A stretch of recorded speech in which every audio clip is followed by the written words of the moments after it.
Ever wondered what truly keeps your car running smoothly, or what silently damages it? Neglecting car care and using poor quality gasoline can lead to costly repairs and reduced performance. In this comprehensive guide, we'll dive deep into the world of car maintenance. We'll explore the critical importance of fuel quality, share essential DIY maintenance tips, and reveal which gasoline brands you should absolutely avoid to protect your vehicle. Not all gasoline is created equal. Understanding the difference between good and bad fuel is crucial. High-quality gasoline contains detergents and additives that clean your engine. Poor quality fuel, however, can leave behind deposits, clogging injectors and reducing efficiency.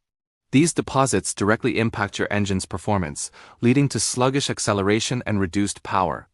Over time, this can significantly shorten your engine's lifespan and lead to expensive repairs. Look at the difference: a clean engine part, free from carbon buildup. And here, a part choked with harmful deposits from low-grade fuel. Choosing the right fuel isn't just about filling up. It's about protecting your investment.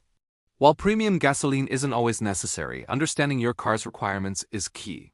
Now let's compare two giants in the fuel industry, Chevron and Shell. Both are known for their quality, but they have unique approaches to fuel additives. Chevron's Techron additive is highly regarded for its ability to clean fuel injectors and intake valves. This helps restore lost power and improve fuel efficiency. Shell's V-Power Nitro Plus boasts a powerful cleaning system designed to protect against gunk and corrosion. It targets critical engine parts, ensuring optimal performance and longevity. Both brands offer top-tier gasoline, but your choice might depend on your vehicle's specific needs. Now for the crucial part: brands to avoid. Not all gasoline is created equal, and some can harm your engine. We've identified 11 gasoline brands that are generally advised to be avoided due to their lower quality. These brands often lack the necessary detergent additives found in top-tier fuels. This can lead to rapid carbon buildup, especially in modern direct injection engines. The consequences include reduced fuel economy, decreased power, and increased emissions.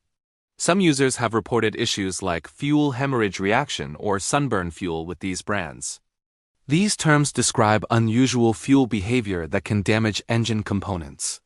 Other anecdotal issues include fuel bittersweet and fuel shimmer, indicating inconsistent fuel quality. Always prioritize top-tier certified gasoline to ensure your engine receives the best care. Beyond fuel, regular maintenance is paramount for vehicle longevity. Let's dive into some essential DIY car repair and maintenance tips. First, the oil change. It's one of the most vital tasks you can perform. Regular oil changes prevent engine wear by ensuring proper lubrication.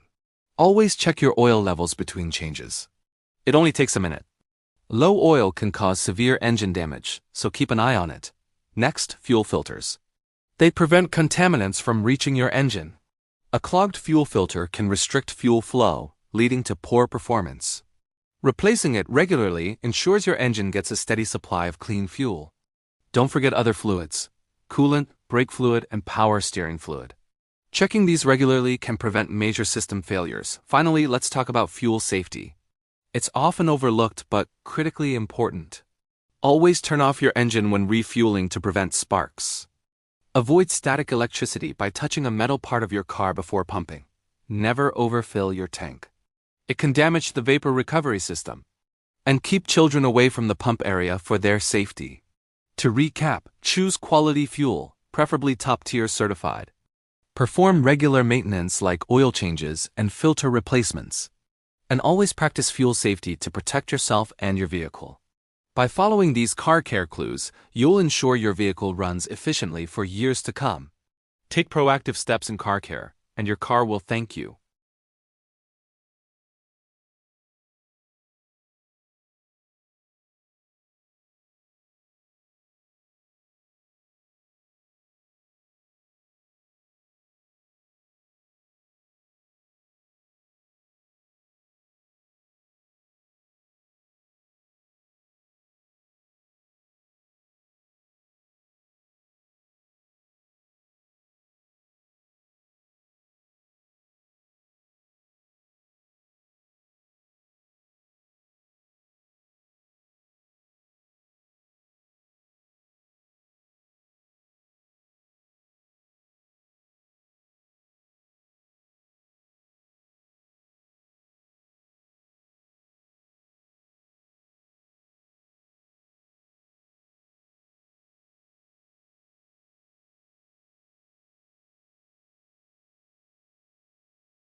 That is a $4,000 mistake to avoid a $50 procedure.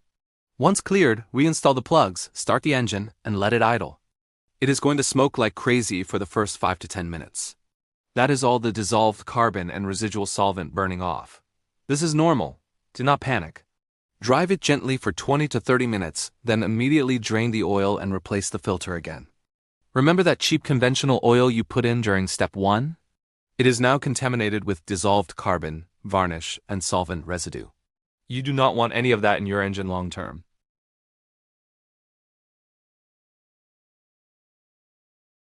Japanese shops use intake cleaning systems. The most famous is Waco's Risuz, the rapid engine cleaning system. It feeds a cleaning solution into the intake manifold while the engine runs, producing a steam cleaning effect. For the home mechanic, seafoam spray through a vacuum line achieves a similar result. Feed it slowly into a vacuum source at around 2,000 revolutions per minute. Let the engine stall, soak for 15 minutes, then restart. The smoke show out the tailpipe is all that baked-on carbon leaving your engine. Step 4: PCV system inspection and cleaning. This is the step almost everyone skips, and it is the reason oil burning comes back within 6 months for a lot of people. Positive crankcase ventilation, the PCV system, routes blow-by gases from the crankcase back into the intake to be burned. When the PCV valve sticks open, it creates excess vacuum in the crankcase and literally sucks oil past the rings and into the combustion chambers. When it clogs shut, crankcase pressure builds up and forces oil past every seal in the engine. Either way, you burn oil. A new PCV valve costs between $8 and $25. It takes 5 minutes to replace on most engines. Japanese mechanics check this first before doing anything else, because roughly 15 to 20% of oil burning complaints are caused entirely by a failed PCV valve. Fix a $10 part and you have solved a problem most shops would charge thousands to address. The remaining components of the PCV system, the hoses, grommets, and baffles, should also be inspected and cleaned or replaced as needed. Step 5: the protective oil change. Next, fill the engine with high-quality synthetic oil at the manufacturer's recommended viscosity and install a fresh oil filter. Some Japanese mechanics add a small dose of a detergent-boosted oil treatment for the first 500 miles to continue gently cleaning any remaining deposits. After 500 miles, do one more oil change. This final change removes any last traces of dissolved carbon and sets the engine up with truly clean oil on clean internals. Before we continue, if you're finding value in this, hit that like button. It really helps the channel. Now let's talk about results and expectations, because this method does not work for every engine, and it is important to understand why.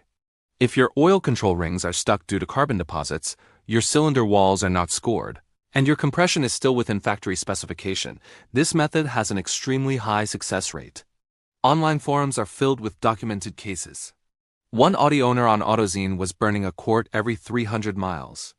A shop quoted $13,000 Canadian dollars for a ring job. He did a B12 piston soak, and after 1,000 miles, his oil level had not moved from the maximum mark. A Toyota Camry owner with the notorious 2AZ engine, the one Toyota had a class action lawsuit over, went from adding a quart every week to zero consumption after performing the full multi-step process. A Lexus's owner on Club Lexus was burning half a liter every 700 kilometers. One engine flush later, zero consumption over 3,000 kilometers. These are not outliers. They are consistent with what happens when you dissolve carbon that is preventing rings from doing their job. But here's the reality check. If your engine has genuine mechanical wear, scored cylinder walls, broken ringlands, or physically worn rings where the metal itself is degraded, no chemical in the world is going to fix that. That is where the compression test comes in. Before you attempt this method, get a compression test done. It costs $50 to $100 at most shops. If all cylinders are within 10% of each other and within manufacturer specification, you are a strong candidate for the chemical method. If compression is significantly low or wildly inconsistent between cylinders, you likely have mechanical wear that requires actual parts replacement. Also be very cautious with extremely high mileage engines that have never been maintained. In rare cases, the carbon deposits are actually helping to seal worn components, a phenomenon mechanics call oil compression. Remove that carbon and compression drops even further. This is uncommon, but it is worth understanding the risk. Let's talk about which cars respond best. The Toyota 2AZUFI in 2006 to 2011 Camrys, Ravivers, and Corollas is the poster child for this fix. Toyota themselves acknowledged carbon buildup on the piston oil drain holes was the issue. Subaru's 2.5-liter flat 4 from 2010 to 2018 responds extremely well because the horizontally opposed layout makes carbon buildup particularly aggressive.